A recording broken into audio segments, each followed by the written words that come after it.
जय हिंद दोस्तों। एक बार फिर से आपका स्वागत है अनूप अनसेंसर्ड में। आज हम बात करेंगे जातीय जनगणना के बारे में। देखिए, जो प्राचीन हिंदू समाज था, उसमें जो समाज था वो चार भागों में वर्गीकृत था, डिवाइडेड था। ब्राह्मण, क्षत्रिय, वैश्य, शूद्र। और ये जो डिवीजन था, ये जन्म के आधार पर ना होकर के समाज में किसका क्या रोल है उसके आधार पर ये डिवीजन किया गया था। तो जो ब्राह्मणों का काम था वो था पूजा पाठ करना, पढ़ाई लिखाई करना। क्षत्रियों का काम था राजपाट करना और समाज को सुरक्षा प्रदान करना। वैश्य का काम व्यापार करना और शूद्र का काम इन तीनों वर्गों को सर्विस देना और इनको सपोर्ट करना था। और ऐसा नहीं है कि वर्ण आधारित ये व्यवस्था केवल भारतीय समाज का ही हिस्सा थी। ये व्यवस्था उस समय विश्व के कई और सभ्यताओं का किसी न किसी रूप में पार्ट थी। जैसे अगर हम ग्रीक सभ्यता की बात करें, तो ग्रीक सभ्यता में जो समाज था वो तीन मेन पार्ट में डिवाइडेड था: सिटीजन और स्लेव और फिर फॉरेनर। उसके बाद मिस्र सभ्यता की बात करें तो वहां सबसे ऊपर आते थे फेरो, फिर उसके बाद पुजारी, कारीगर, शास्त्री, किसान। और अगर मिडिवल यूरोप की बात करें तो उसमें भी लॉर्ड्स, नाइट्स और किसान, इस तरीके से तीन भागों में समाज डिवाइडेड था। हालांकि वहां पर चर्च के पास भी काफी अधिकार हुआ करते थे। लेकिन जैसा कि किसी भी व्यवस्था के साथ होता है, समय के साथ यह व्यवस्था अपने मूल रूप में नहीं रह गई। और जो वर्ण व्यवस्था पहले समाज में किसका क्या रोल है इस पर आधारित थी, वो धीरे धीरे बदलकर जन्म आधारित हो गई कि ब्राह्मण का बेटा ब्राह्मण, क्षत्रिय का बेटा क्षत्रिय, इस प्रकार से। हालांकि कई हमारे विचारक या समाज सुधारक आए जिन्होंने इसको दूर करने की पुरजोर कोशिश की, जैसे आदिगुरु शंकराचार्य, संत ज्ञानदेव, संत नामदेव, संत कबीर।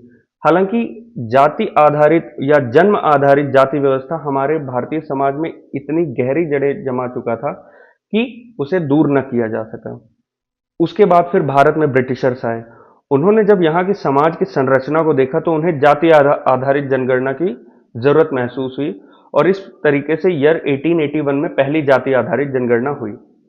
और ये जाति आधारित जनगणना ब्रिटिशर्स द्वारा 1881 से लेकर के 1931 तक चली। तो जो 1931 में जाति आधारित जनगणना हुई थी, उसके अनुसार भारतीय समाज में कुल 4147 जातियां थी।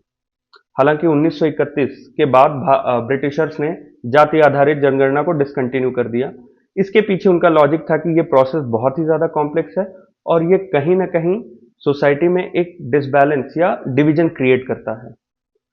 1947 में जब हमारा देश आजाद हुआ तो भारत के जो पहले प्रधानमंत्री थे पंडित जवाहरलाल नेहरू जी और उनके जो साथी नेता थे, उन्हें भी ऐसा महसूस हुआ कि अगर जाति आधारित जनगणना या जाति आधारित व्यवस्था को हमने और आगे बढ़ाया तो नेशनल लेवल पर लोग कभी यूनाइट हो ही नहीं पाएंगे, क्योंकि वो हमेशा अपनी जाति में फंस कर रह जाएंगे। और उस समय आजाद भारत की स्थिति ऐसी थी कि लोगों का एकजुट रहना जरूरी था, क्योंकि हम कई फ्रंट पर समस्याओं से घिरे हुए थे, चाहे वो फिर वो फूड सिक्योरिटी हो, हेल्थ केयर हो, एजुकेशनल इंस्टीट्यूशन हो, वो हमारे पास उतने अच्छे थे नहीं। तो वो समस्याएं ज्यादा विकट थी जिनका हमें सामना करना था, बजाय जातियों में उलझ के रहने के।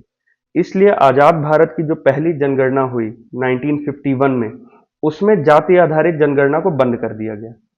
हालांकि एससी और एसटी के नंबर को अभी भी काउंट किया जा रहा था और राज्य सरकारों को 1961 तक यह अधिकार था कि अगर वो चाहें तो अदर बैकवर्ड क्लासेस की काउंटिंग भी कर सकते हैं।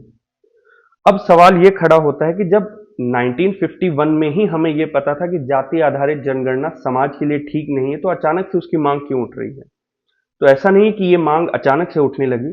2011 में भी जाति आधारित जनगणना राष्ट्रीय स्तर पर हुई थी, हालांकि उसका डेटा कभी पब्लिश नहीं हुआ। कुछ राज्य सरकारों जैसे कि कर्नाटक ने 2015 में जाति आधारित जनगणना की थी, जिसका डेटा अभी पिछले महीने अप्रैल 2025 में कर्नाटका के मुख्यमंत्री के सामने प्रस्तुत किया गया। 2023 में बिहार और तेलंगाना में जाति आधारित जनगणनाएं हुई थी, और जिसके आंकड़ों के अनुसार ही हम ये पता लगा पाए कि समाज का जो डिवीजन है वो कितना इम्बैलेंस हो चुका है अब के समय में, सरकारी योजनाओं को ध्यान में रखते हुए। फिर अगला सवाल खड़ा होता है कि जाति आधारित जनगणना से किसी को क्या लाभ मिल सकता है या इसका फायदा क्या है? तो देखिए, सरकार जो समाज के पिछड़े पिछड़े वर्ग हैं, आदिवासी, दलित या एससी एसटी में जो लोग आते हैं, पिछड़े लोग जिन्हें कहा जाता है, उनके कल्याण के लिए कई सारे वेलफेयर स्कीम्स लॉन्च करती है, ताकि उन्हें समाज के मुख्य धारा से जुड़ने का अवसर मिल सके, फिर चाहे वो रिजर्वेशन हो या उन्हें सब्सिडाइज्ड सर्विसेज प्रोवाइड करना, कई तरीके की।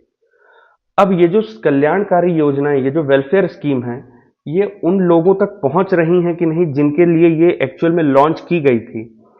एक्चुअल में जो जिन लोगों के लिए योजनाएं लॉन्च की गई, उनका क्या डिस्ट्रीब्यूशन है समाज में, क्या उस डिस्ट्रीब्यूशन को देखते हुए इन योजनाओं को बदलने की आवश्यकता है क्या, ताकि कई ज्यादा से ज्यादा लोगों को इसका लाभ मिल सके। जो रिजर्वेशन का कैप अभी 50% है, क्या उसे बदलने की आवश्यकता है क्या, ताकि चाहे शिक्षा हो या सरकारी प्रशासन हो, उसमें पिछड़े वर्ग से आने वाले लोगों का प्रतिनिधित्व बढ़ सके। ये सारे जवाब हमें जाति आधारित जनगणना के बाद ही मिल सकते हैं। मौजूदा समय में अदर बैकवर्ड क्लासेस का जो नंबर हमारे पास मौजूद है वो 1931 का है। अब आप ही विचार कीजिए कि 100 साल पुराने डेटा को लेकर के अगर आप आज के डेट में कोई पॉलिसी बनाते हैं तो उसके सक्सेसफुल होने के कितने चांसेस हैं। अब जाति आधारित जनगणना पर मौजूदा जो सरकार है उसने यू टर्न बहुत ही रचनात्मक रूप से लिया है, क्योंकि 2024 के लोकसभा चुनावों से पहले जब भी जाति आधारित जनगणना की बात होती थी तो उसे ये कहकर टाल दिया जाता था कि इससे समाज में विषमता पैदा होगी, या अर्बन नक्सल का टाइटल देकर के भी टालने की कोशिश की गई। हालांकि नवंबर 2024 में भारत के गृह मंत्री ने ये कहा पब्लिकली कि अभी हमें फ्रेमवर्क तैयार कर रहे हैं और जब वो फ्रेमवर्क तैयार हो जाएगा उसके बाद हम जाति आधारित जनगणना करने पर विचार करेंगे। साथ ही साथ सरकार ने अभी ये जो जाति आधारित जनगणना करने का जो निर्णय लिया है, इसकी टाइमिंग भी बहुत मायने रखती है, क्योंकि इस समय सारे देश में कहीं ना कहीं ये गुस्सा है कि पहलगाम में जो हमला हुआ उसको लेकर के हमारी सरकार क्या कड़े कदम उठा रही है पाकिस्तान के खिलाफ। और दूसरा, नवंबर 2025 में बिहार में विधानसभा के चुनाव होने वाले हैं, तो ये इसकी जो टाइमिंग है इसे उससे भी जोड़ करके देखा जा रहा है।